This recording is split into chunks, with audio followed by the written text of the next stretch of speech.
Welcome into the Sources Say podcast, your go-to Kentucky basketball podcast on the KSR Podcast Network, presented by our friends at BetMGM. I'm your host, Jack Pilgrim of Kentucky Sports Radio. Very excited to be joined once again by the one and only Spencer Smith. We got Sean Smith on the last one, took a little break, had a vacation to take care of, got to hit reset, and now we are live from London with Spencer. Good day. How are we doing? What's the deal out in London? Tell our viewers what you're doing out there.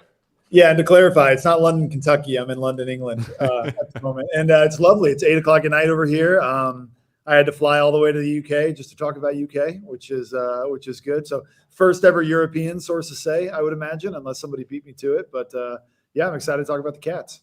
We're going to talk about Dark Pope in a minute and him growing out his beard and all that fun stuff.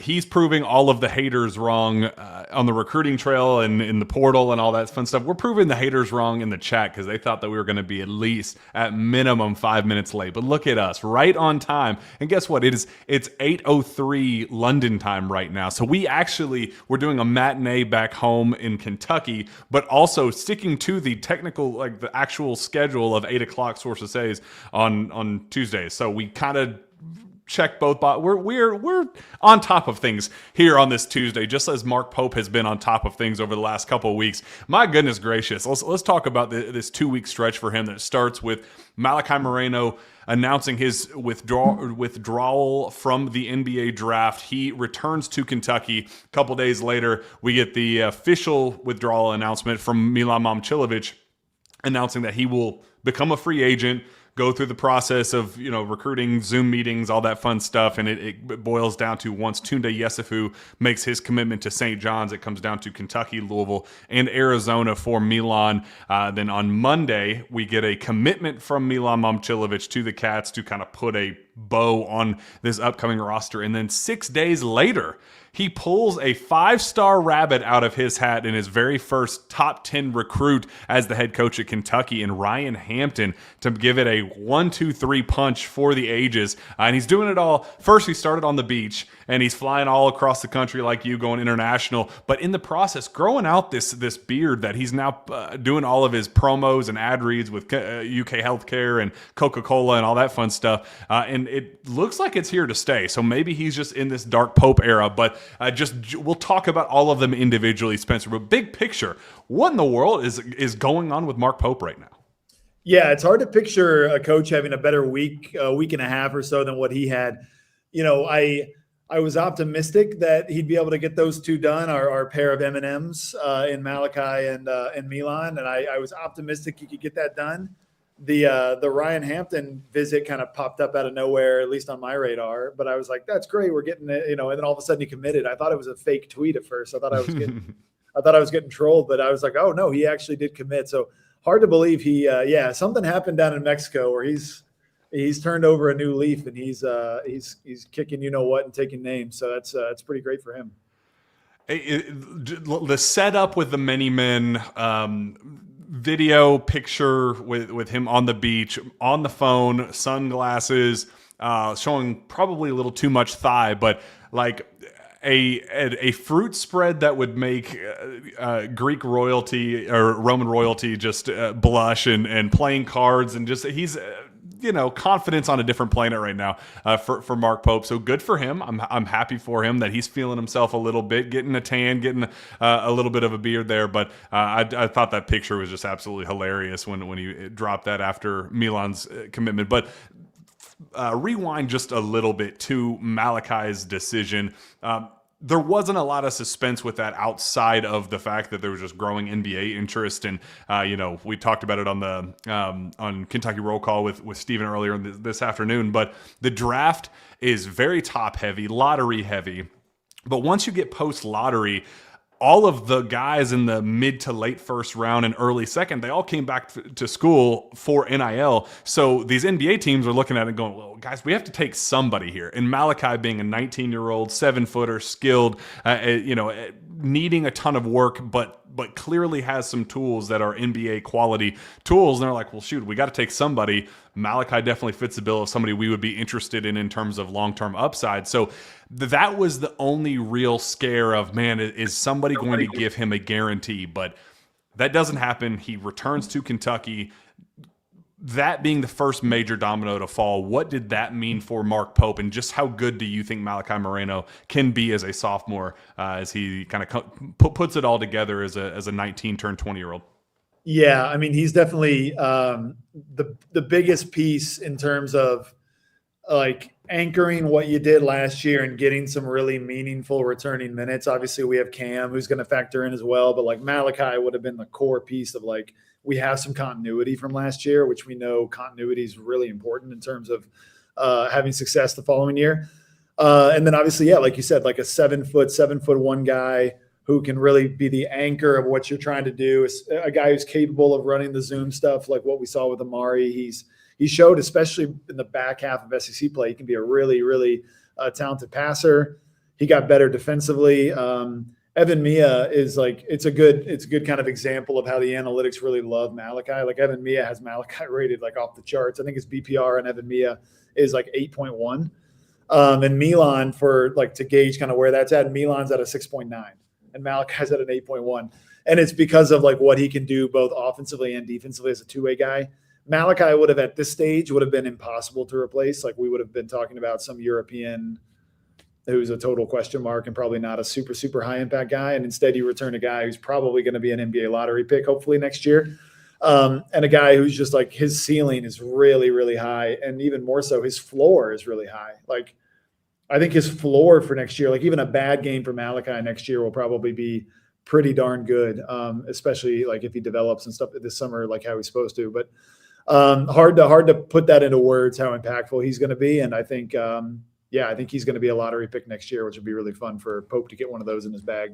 And I think what worked against Kentucky through that whole process and made it, I think, things get a little tighter than anybody would be willing to admit this point. At this point, I don't think it was ever in real danger, but it was an absolute conversation that happened of, okay, what happens if this impossible scenario actually does unfold? Is he did sign the return deal the first time around that was way below market value, and the number that NBA teams had to beat, whether he was at the end of the first round or early second round, the number wasn't that hard to beat for NBA teams. So they viewed it as of course, we could turn this into a multi-year deal, a full-time, 2-year guarantee and beat Kentucky's NIL offer. So I think the cool part of all of this is I think it wasn't a guarantee, but he had conversations that made him feel that if he were to make the jump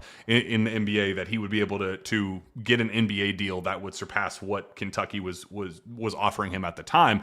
And yes, Kentucky did sweeten the pot to incentivize him upon a return, but he still is playing below market value going into his sophomore year, which I do want that kind of clarified. Like, I think there's this running assumption nationally that because Kentucky, like all of it was just this big sham for Malachi to just get a massive pay bump and inevitably come back to Kentucky. That's not how it unfolded. He did get a small bump, but it was not a substantial leap into the upper stratosphere of NIL deals nationally in college basketball. He is still playing at a below market deal for Kentucky this upcoming season. So when you think of big picture value and how good, as you say, Spencer, likely to be a lottery pick this time next year and what he's playing for, it's unbelievable of a win for Mark Pope to get that accomplished, signed, sealed, delivered, get him back in Lexington, get him on campus, kind of anchoring things this point forward with practice starting this on Monday on the 15th. Like it's a perfect setup. Kentucky handled the situation as well as possible in terms of getting absolute bang for your buck with what we feel is a lottery pick. So well done, massive win for Mark Pope to bring back Malachi Moreno. But that was the sure thing, as you said. That was the one thing that he couldn't afford to lose. MIlan was the next step of all right, after you lost Tyron Stokes, you really don't have a choice but to land him. So when you have Louisville bidding against you, when you have Arizona kind of pitching the, hey, we lost Koa Pete, we have a star role for you, maybe not as much money, but hey, we got a fit for you that we feel could be competitive as anybody else. And, others tried, LSU tried, Texas Tech tried, but very quickly Milan's side told them, hey, we're so far along with these other schools that's just not going to happen. So it came down to those three schools. Kentucky ultimately beating Louisville. Arizona kind of flaked out there toward the end of the process, but it was really a Kentucky versus Louisville battle that Mark Pope won. Getting Milan, the best three-point shooter in college basketball, what does that addition mean to the rest of the roster and all the pieces and the vision that Mark Pope has of, what the roster would look like without Milan versus the other pieces surrounding Milan and how good they can be as a product of the gravity that Milan is as a three-point shooter? Yeah, it's hard really to put into words, only because it impacts the team on so many different levels, having a guy like that. I mean, for starters, you could make an argument he's the best three-point shooter in college basketball history, or at least that season that he had last year. I mean, he set 2 or 3 benchmarks last year that had never been done before as a shooter in terms of the volume of threes that he was attempting making and the percentage that he was able to keep up with. So, I mean, you're talking at least one of the greatest shooters in college basketball history coming back as a really, really seasoned vet. I've heard nothing but great things about him. I know a couple of the guys on Iowa State staff. I know one very well in particular. And he just raves about Milan as a locker room guy, as a leader, as a guy who's going to set the tone, be a good example. So you've got a guy coming in that is going to be really, really locked into the vision and to doing things the right way, which will really, really help. And then just in terms of talent, we didn't really have, we had Cam, who everybody feels pretty good about what Cam can offer as a shooter, despite he kind of went through the ebbs and flows of his first year in the SEC. But I think we all know what he's capable of. Who was it? It was the Bellarmine game, right? That he hit 8. I think he hit 7, 8, I believe. 8, 9, maybe. So we know he's capable, even though the percentage is probably below maybe what we had hoped going into the year. But we know he's a talented shooter. So we know we had him.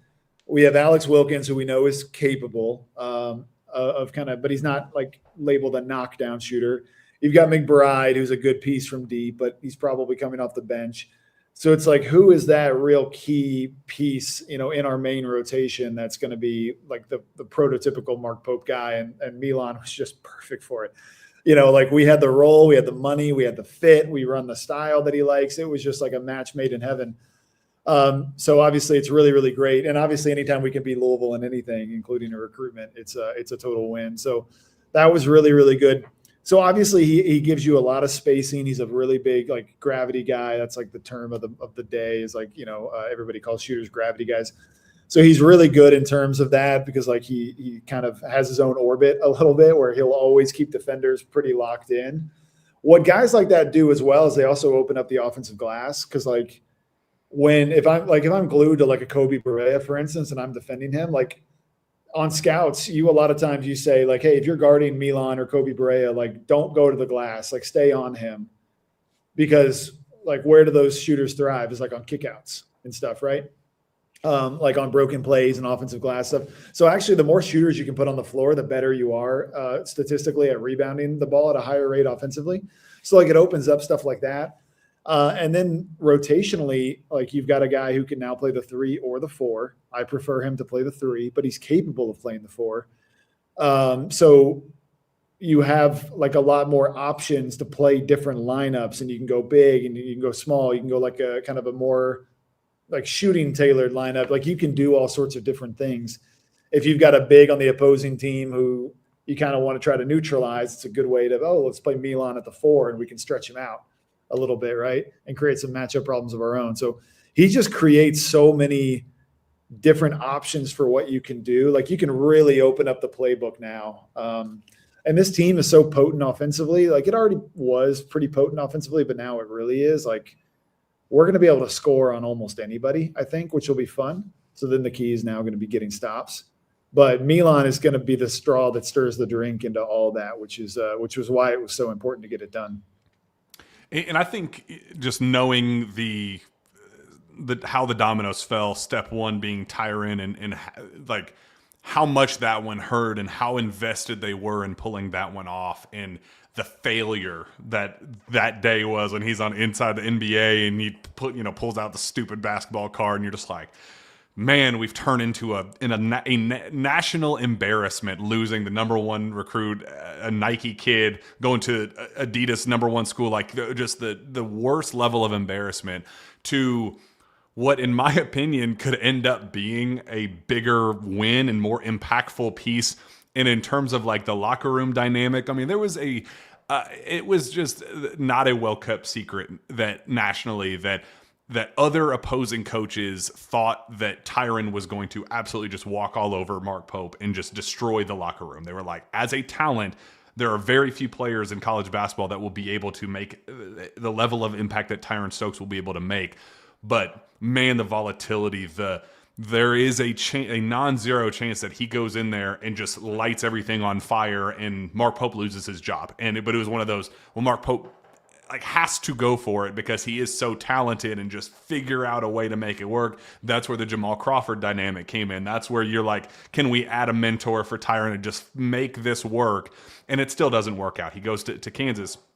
So when you hear the how badly things could have gone with Tyrann in terms of a locker room standpoint, to how positive of an impact you hear that MIlan is, and just the joy, gem of a human being, and a great teammate to be around, just conforms to all different environments. He's a chameleon. Whatever you guys need from me, I will fit into what you guys need, but I'm also going to light the roof on fire with my 3-point shooting ability. So, like, is there a chance, Spencer, that this ends up being a net win and that we end up celebrating, I don't know if it's a deeper run than Kansas or whatever the case is, but that this ends up being a blessing in disguise for how everything unfolded with Tyrann, with how we got the portal golden goose rather than the high school recruiting golden goose? Yeah, I would take MIlan over Tyrann, and it's not to say like if Kansas fans were listening to this or whatever, which they're not, but like if they would go crazy. I'm not saying MIlan is a better player than Tyrann, but for everything that you just mentioned, like MIlan is a better fit for what Kentucky needs right now and what Mark Pope needs. He's just a perfect fit where Tyrann was going to be a bit of an experiment. And yeah, I mean, if you look at Kentucky's roster and Kansas's roster side by side, there's no question. Like Kentucky has assembled a better roster, and I think MIlan is a better fit with those pieces that we've assembled than what Tyrann would have been. So I absolutely think it's a net win. And despite what MIlan says, and I understand what's come out and all that, but like with MIlan, there is actually a non-zero chance that he could come back for a year too, if he just loves it and whatever, and the money's there, and you know what I mean? Like there is a non-zero chance that you get a year two out of MIlan. There is a 0 chance you get a year two out of Tyrann.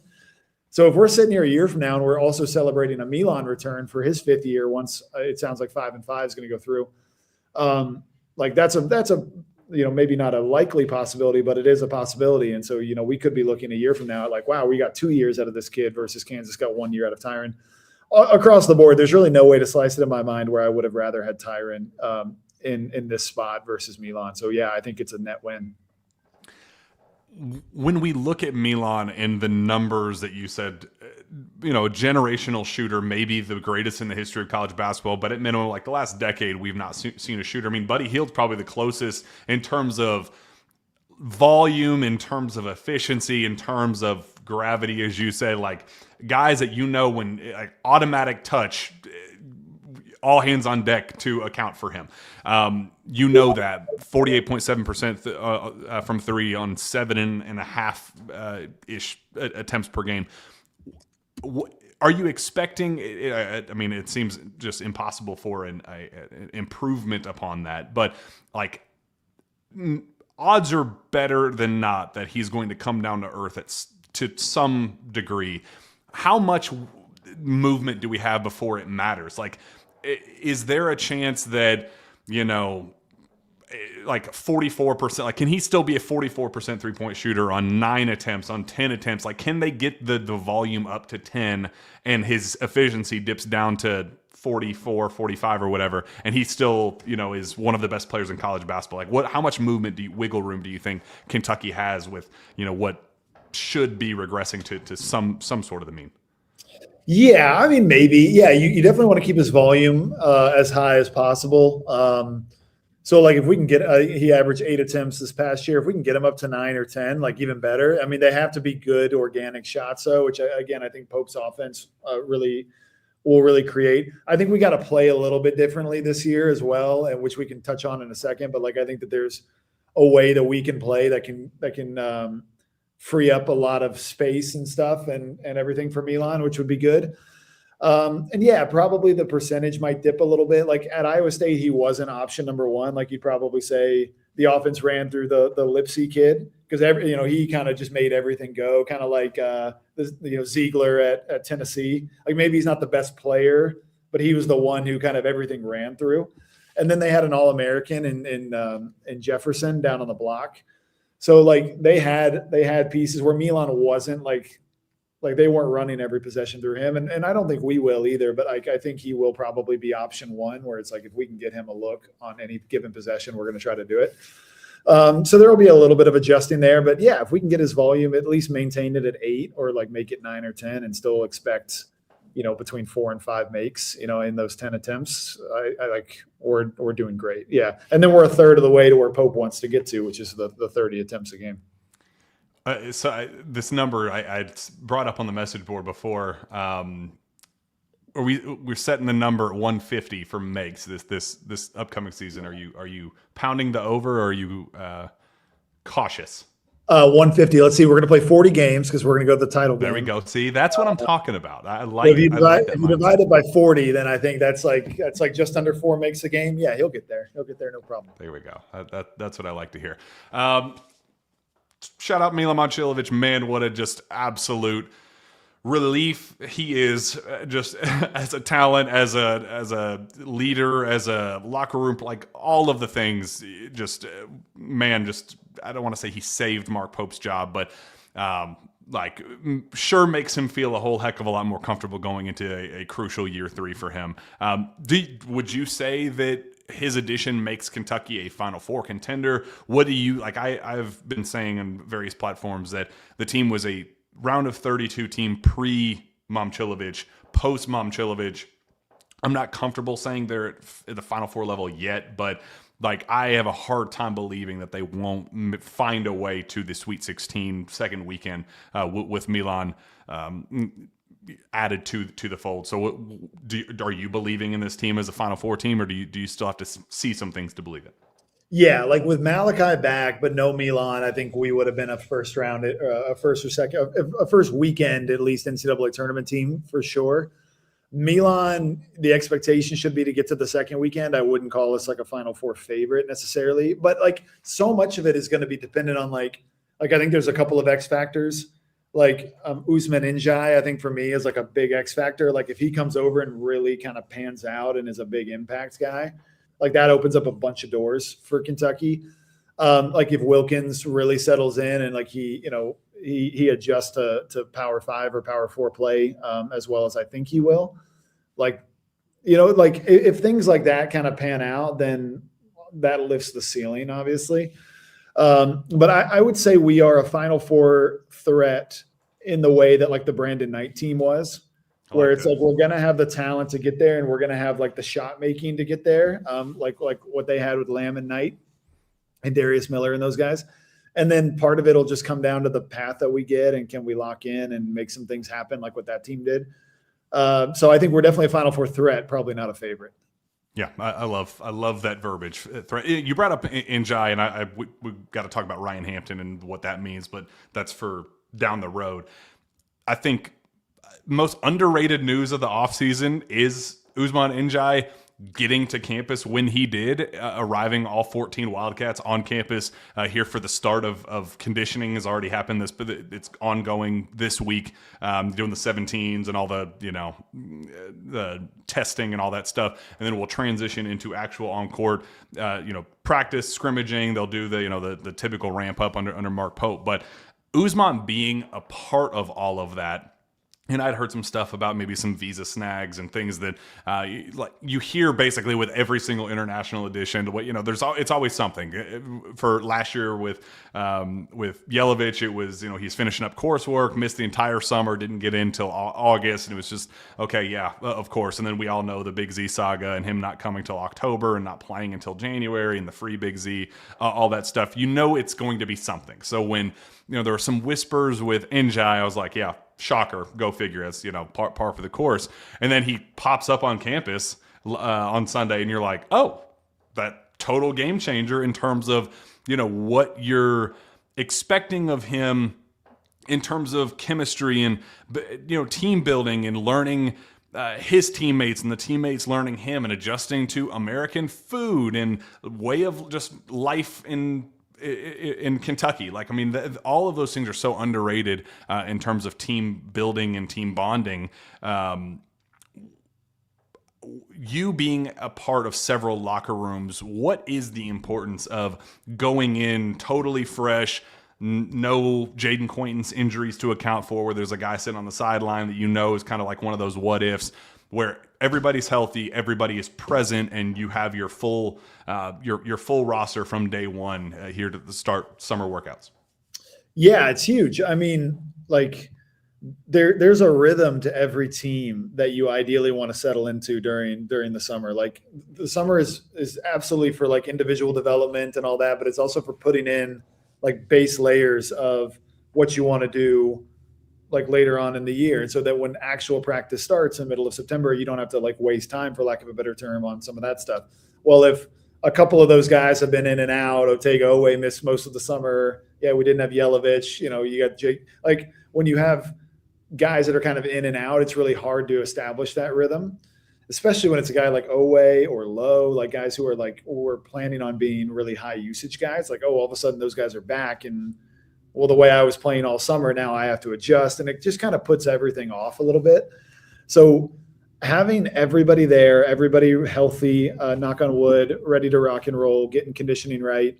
I think we'll see a product in September that probably is a lot better than what we saw this past September, even though the feedback and stuff on practice was good.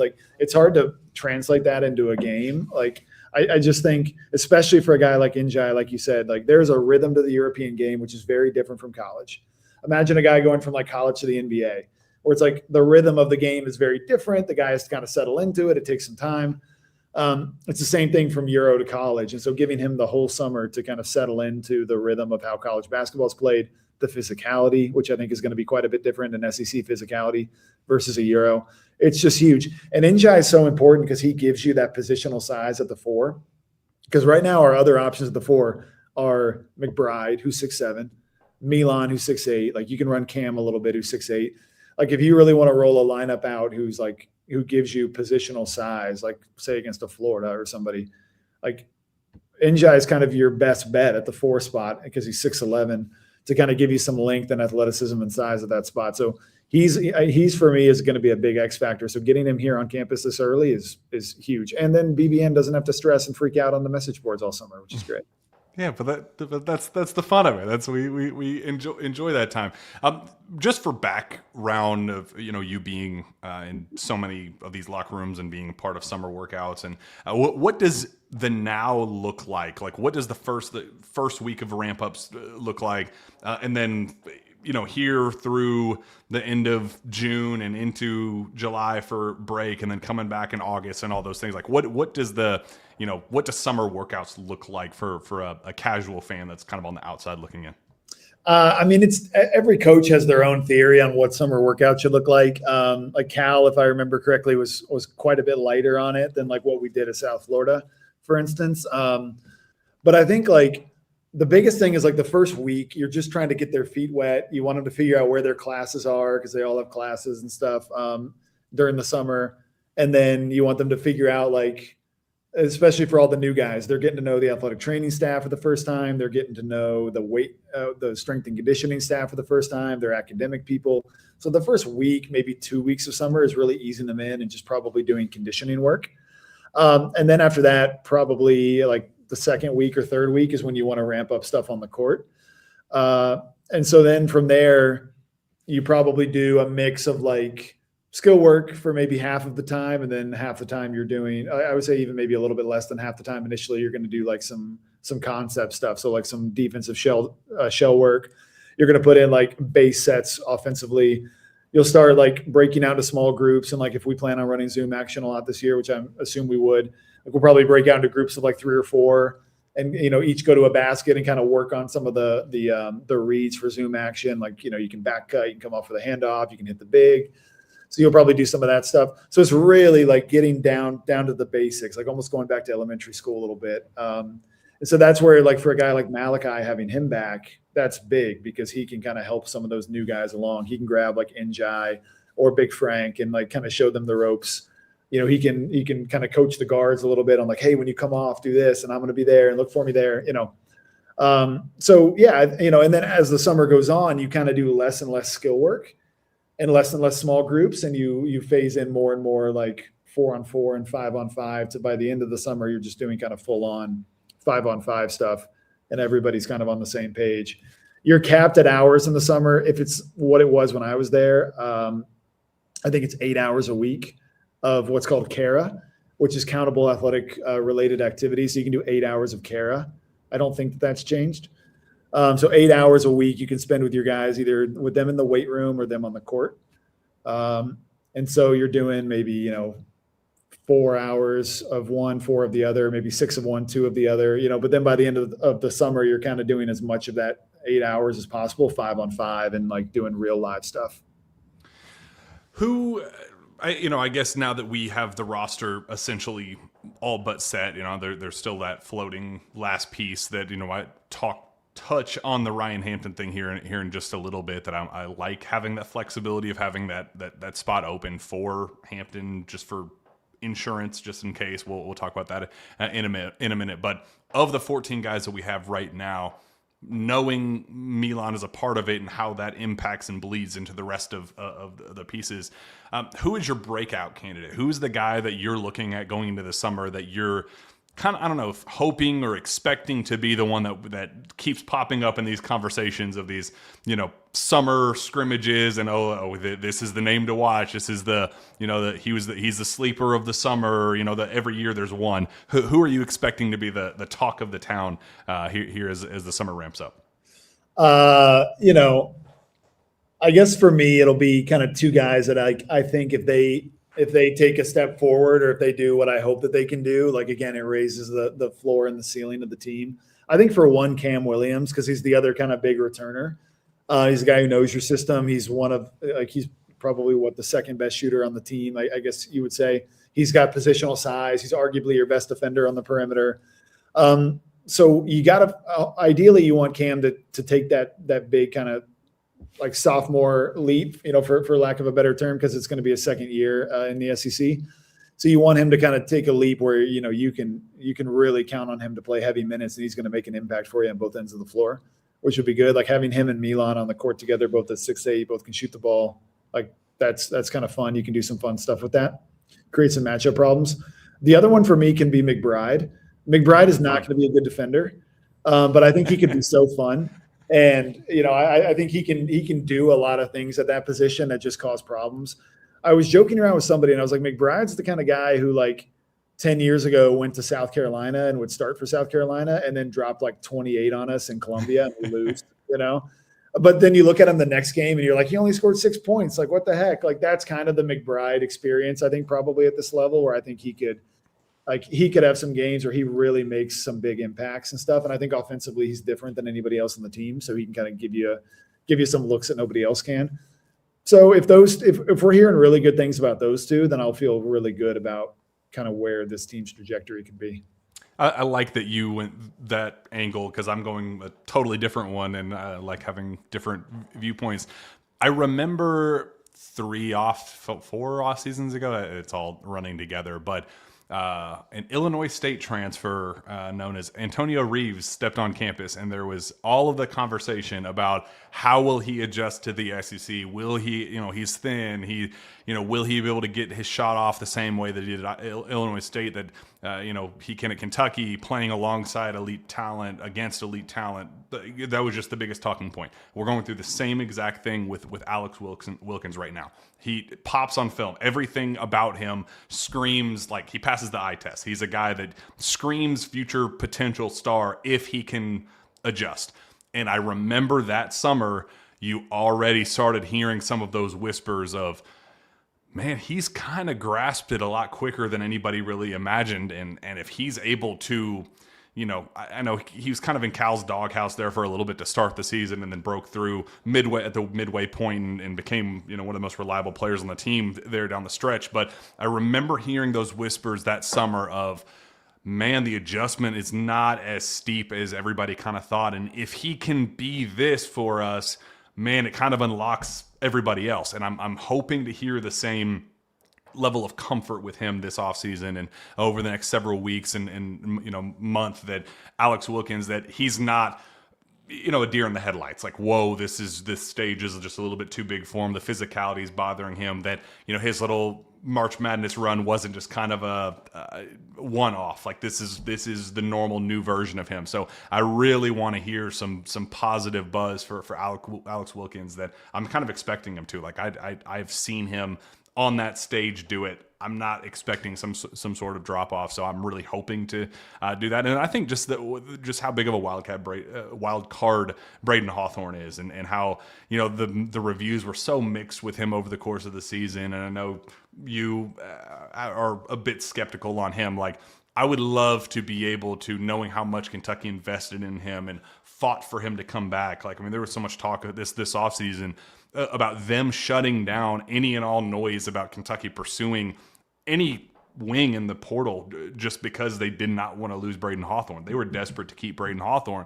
If they are that invested in that, just believe in him to break through as the guy that they've invested in for a year through a red shirt, through the money that they spent on him this offseason to keep him here. Others were prying, others were trying. I mean, the biggest schools in college basketball were trying to lure Braden into the portal and steal him away from Kentucky. So I want all of that work and effort on Pope's part to be worthwhile, and hear some of those whispers of, he's finally putting it together. The strength and conditioning program is working. He's adding weight, and the Tayshaun Prince potential that we've heard, and it's become something of a legend is turns into something. So those are the two that I'm keeping an eye on, Wilkins and Braden, that I think could totally change the entire trajectory of the season.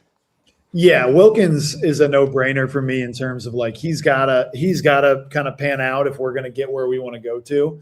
I think his game, I mentioned at the beginning of the show, I think his game is going to translate, and I think he's going to have a really, really big year. And I think he's also maybe primed to be a multi-year guy here.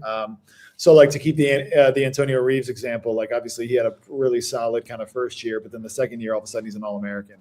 And so, like, can Wilkins be on that same track where, like, the following year when we hopefully have, like, Spears and CJ Rosser and Hampton and, like, maybe some other guys, maybe MIlan for a fifth year, like, can Wilkins be a guy who over the course of 2 years we look back kind of like Antonio Reeves and you're like, wow, like he made a huge impact in his 2 years here. So I like Wilkins a lot. Yeah, Hawthorne I am a little skeptical on.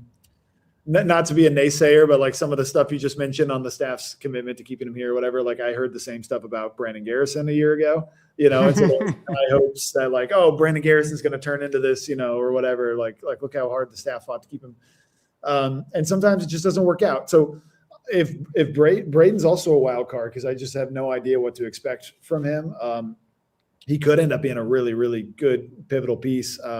It's hard to see exactly where he fits in because, like, at 6'9", I don't really know if he can play the 2. And then your 3 spot with Cam and with MIlan is kind of crowded. Like, he's too small to play the 4, but, like, the 4 is also crowded. So it'll be interesting to see where he fits in. But I like the idea of Hawthorne a lot. Like, I think he's got, like, a lot of really cool tools and stuff that, like, nobody else has, obviously, with his length. So, yeah, he's got another 5 months until games start. He's already got a year under his belt. Like, yeah, he could be a totally different player by the time the year 2 rolls around. There's a lot of talk in the chat about where you are right now. Looks like you're in a padded room. Hopefully that's not the case. Was there talk about that? Spencer is in an igloo right now. I like that one.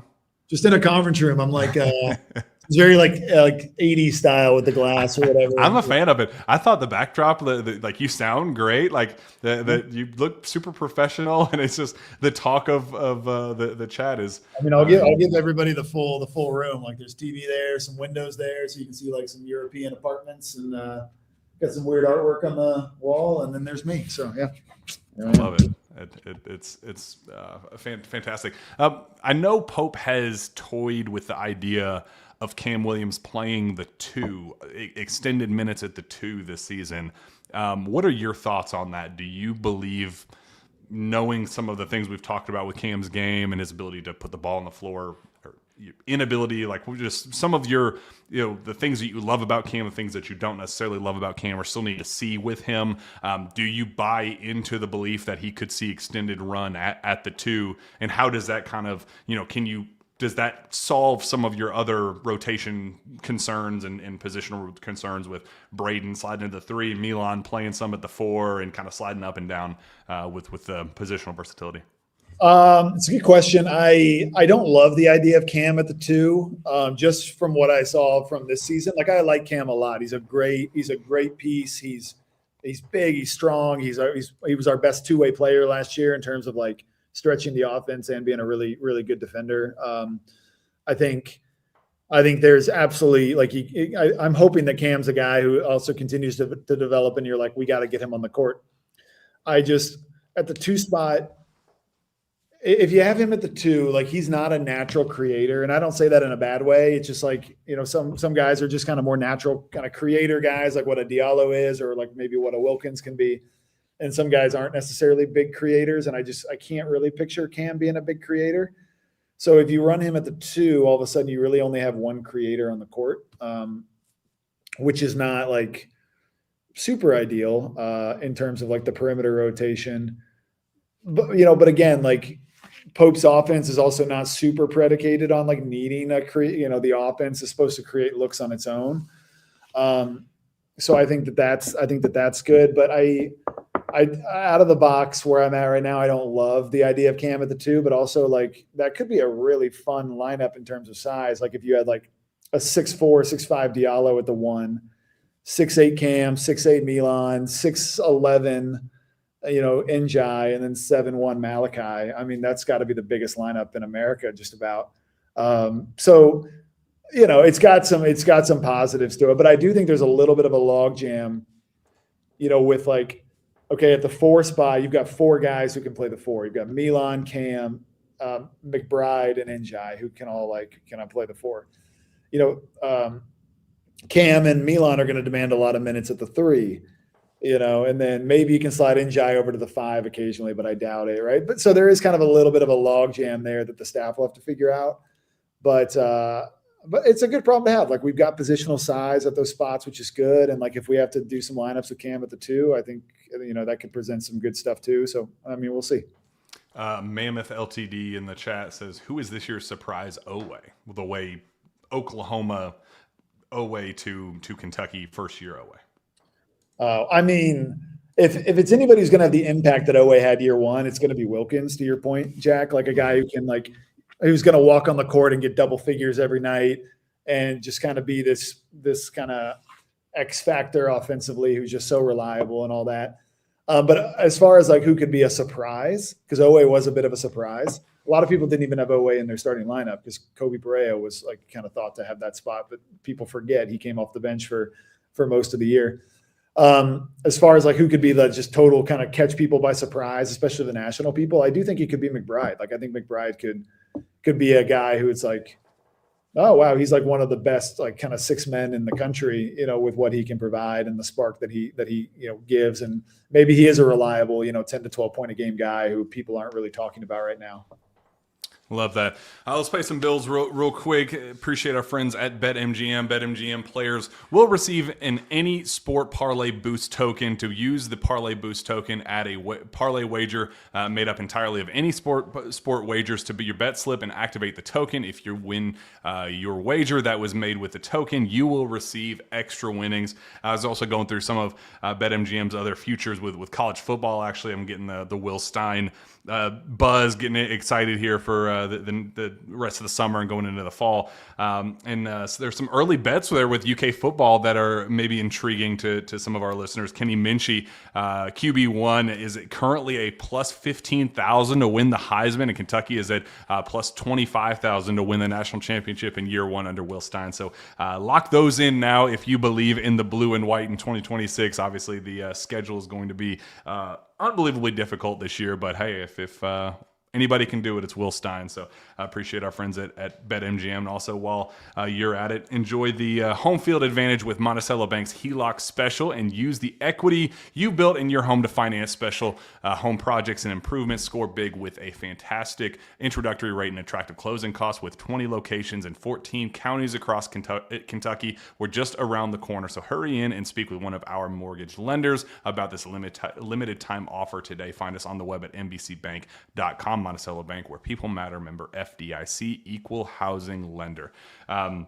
Ryan Hampton is a Kentucky Wildcat. Spencer, what a surprise, as you said to start the show. You knew the visit was coming. You knew that Kentucky was generally in the mix alongside LSU, SMU, some other schools were pushing hard for him. But it was kind of seen as a Kentucky versus Will Wade and LSU battle. But there's a lot of talk that LSU was pushing for a reclass in 2026. And, I just didn't, thought that he was a nice guy to have in your back pocket for down the road if he were to decide to stick with 2027. I love the idea of hosting him on an official visit, and then poof, right on at the tail end of his official visit, he pops for the Cats, makes it official for 2027, confirms that he is staying in 2027 for the Cats. But just so much talk with Mark Pope about his, the whiffs and the, Ken Whiffy Jr. and, all of the things. For him to respond with the Malachi news, the Milan Momcilovic news, and then keep the momentum rolling and say, okay, I addressed the now. Obviously, we had to make sure this current roster was set and ready to go. But we're also going to address the other concerns that you guys have about the future of Kentucky basketball and my ability to recruit. So let's just add the number 6 player in the country, that is Ryan Hampton. Really like Ryan as a player. We've talked about him on this show. Really like him as a player for 2027. I had my concerns if Kentucky were to miss on MIlan and you push for a reclass with Ryan as the guy that you kind of build around as a star in 2026. I didn't love that because he's a flawed player. He's the shooting inefficiencies are there. He's thin. The shot selection is problematic at times. Like, if you just look at his numbers on the EYBL, one of the top 3 scorers in the entire 17U circuit. But the efficiency is, 30-something% from the field, 20-something% from 3. A lot of work to be done, but that's why he's not going to play a game, as a Kentucky Wildcat for 18 months. So taking his commitment right now, massive, massive, massive, massive, no negatives whatsoever about adding a top 10 consensus recruit at this stage, getting him locked up, building around him for 2027 when Pope just needed somebody, and for him to land a guy of his caliber at this stage, I think it was a massive, massive win for Mark Pope and the future of Kentucky basketball. Yeah, and it's a great commitment on its own because he's a talent. He's a really, really fun player. You're right. But you know what? Who also wasn't like super efficient and didn't have like great shooting split stuff in EYBL was also a guy like Keldon Johnson, who came. Love that comp, by the way. Yeah, he had a great year at Kentucky, despite that, and now you see what he's doing in the NBA Finals and stuff. And they're slightly different players, but like inefficiency on that level doesn't necessarily mean that they can't translate and be a lot more efficient in the right system and with the right fit, kind of like Keldon was.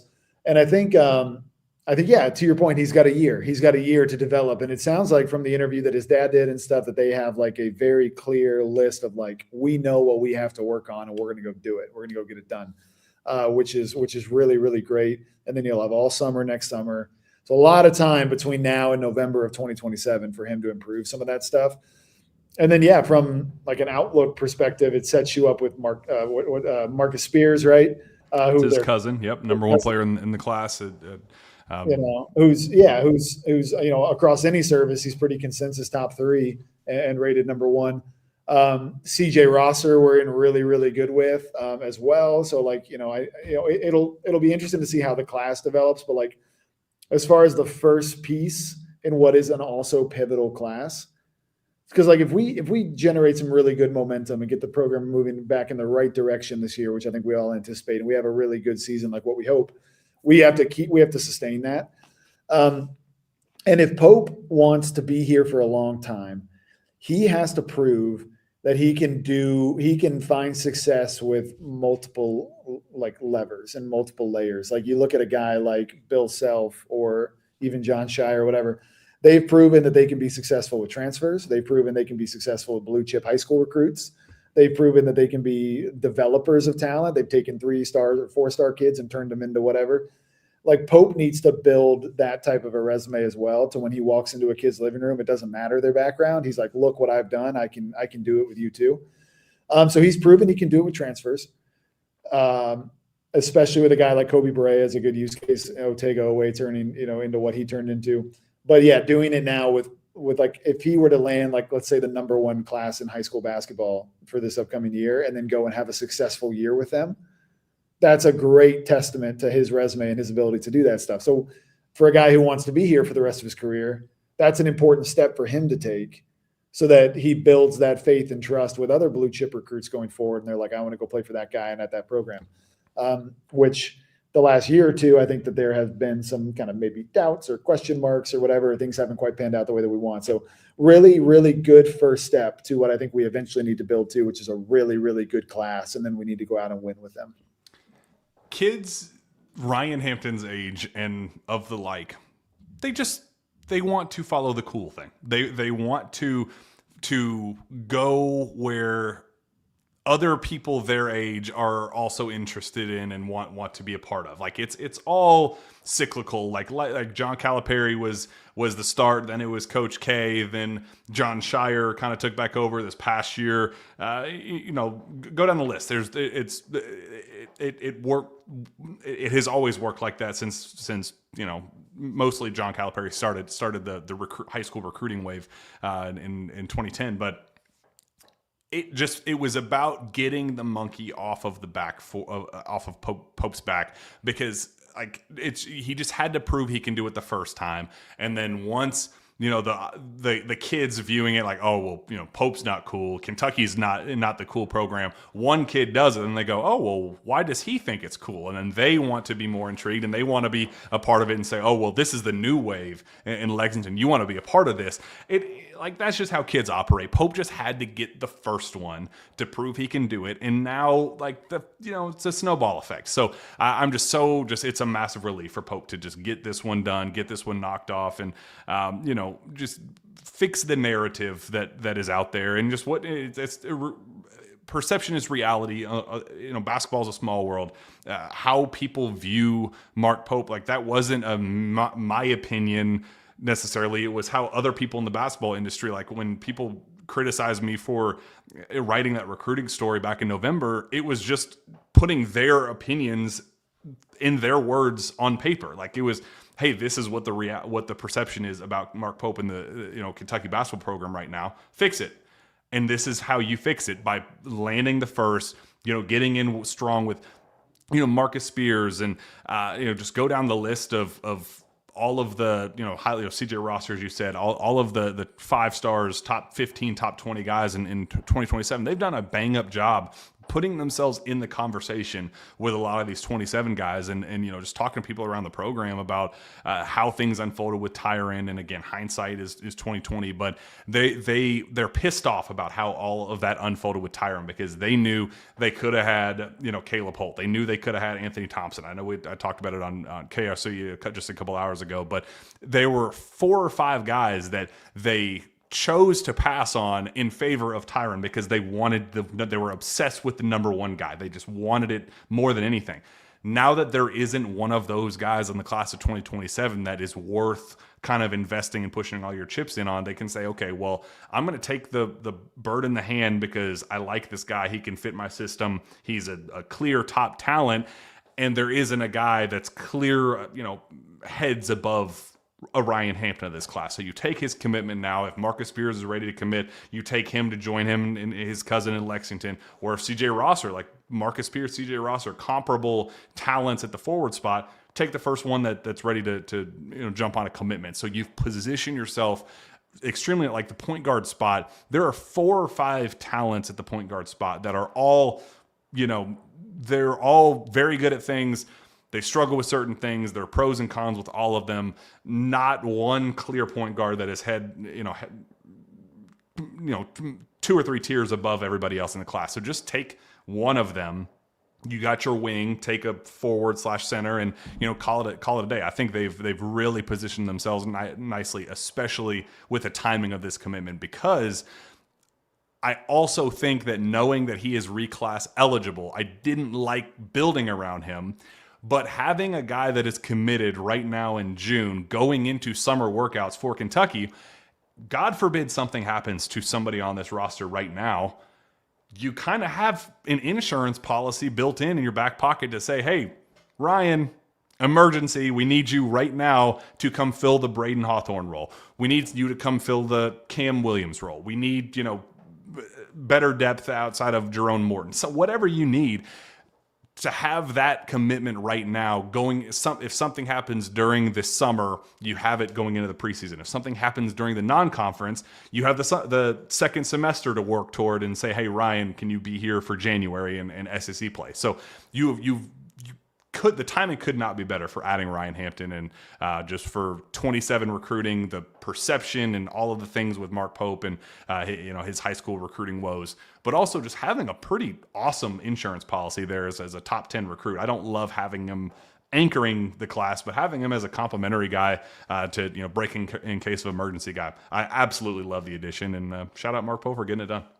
Yeah, and I think next year's roster could be a lot of fun. Like if we get a couple of those blue chip guys, I think we could have some really good carryover. Like you could have another year of Cam, another year of Zoom, another year of Alex Wilkins.